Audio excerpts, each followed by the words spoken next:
Hi, and welcome to week 6 on my series on the book The Artist's Way. This chapter is Recovering a Sense of Abundance, and this was some of the hardest work I've ever done on my creative practice. It all begins with me seeing money as the only way to get things done. And money, for a lot of my life, was the source of all scarcity. And the biggest thing I've learned on my creative practice was it's simply not true. Like, money doesn't have to be a limiting factor. Money is only one way to get things done, and money doesn't have to control your life. So I remember that I knew this as a teenager, but I let people convince me otherwise. If I had trusted my instincts as a teenager, I could have learned this a long time ago. But I was taught pursue your art after you've done your day job and you've done all your work and paid all your bills. And I woke up at age 32, 33 and was like, when am I ever going to be done with all my bills and my work? It's never going to be done.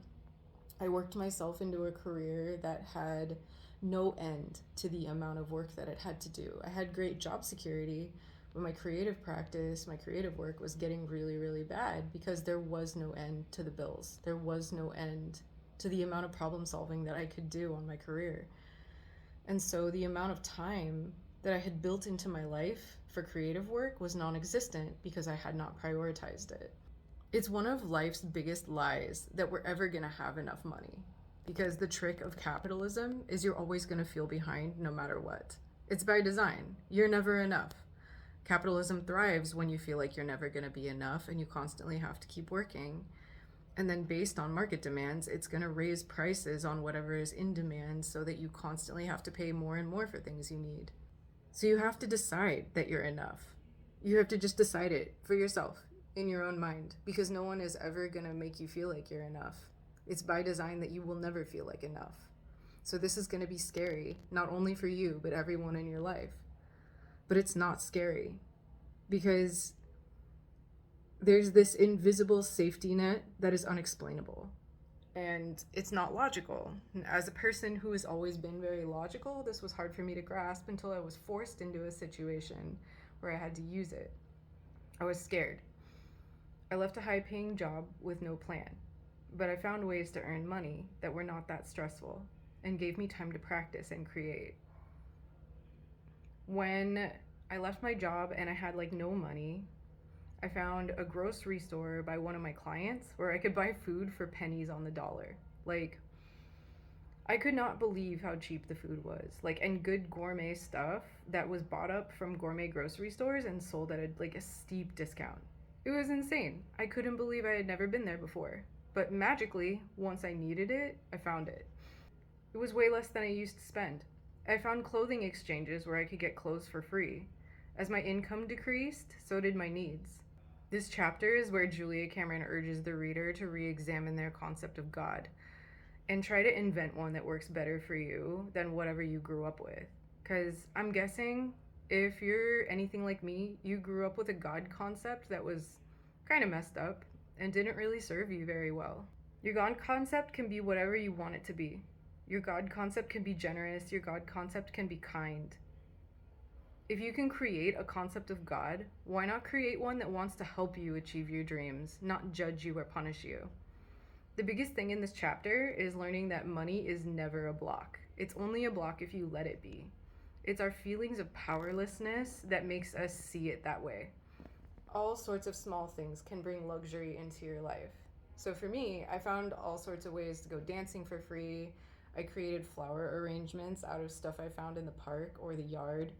I drew fine detail drawings with pencils I bought for $2. So after ditching a job I hated, I decided to spend the summer busking at the beach.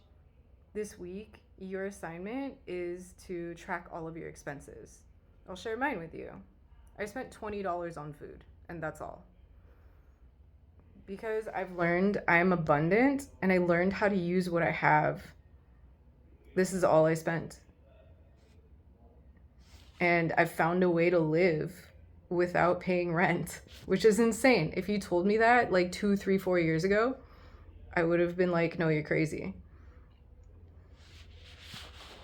This is the most life-changing thing I ever learned from the Artist's Way, because when I found myself in an artistic community, I guess 15 years ago now, I saw people succeeding because like their parents bought them a house because they were very affluent or something.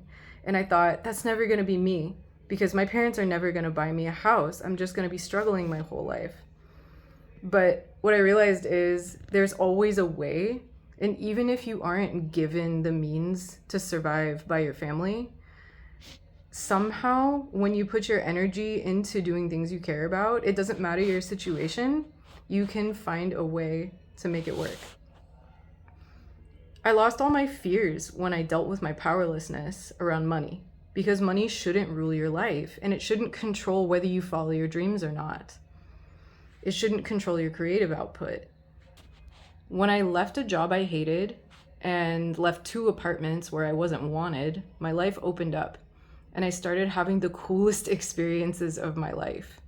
I got hired to do film and photography at Albuquerque Comic Con, and I met a whole bunch of celebrities. I got to interview a bunch of people. Anyway, if you want to join me on this journey through the artist way, you can pick up a copy of the book on bookshop.org. You should check out the affiliate link in the description below. I hope you're still doing your morning pages, and I hope you comment what you've been discovering about yourself in your morning pages during this time. I'm so excited about hearing from you and what you're discovering and what you're learning. So please tell me about your projects and what you're up to and what you think of the book in the comments below too. Thanks a lot. I'll see you next time.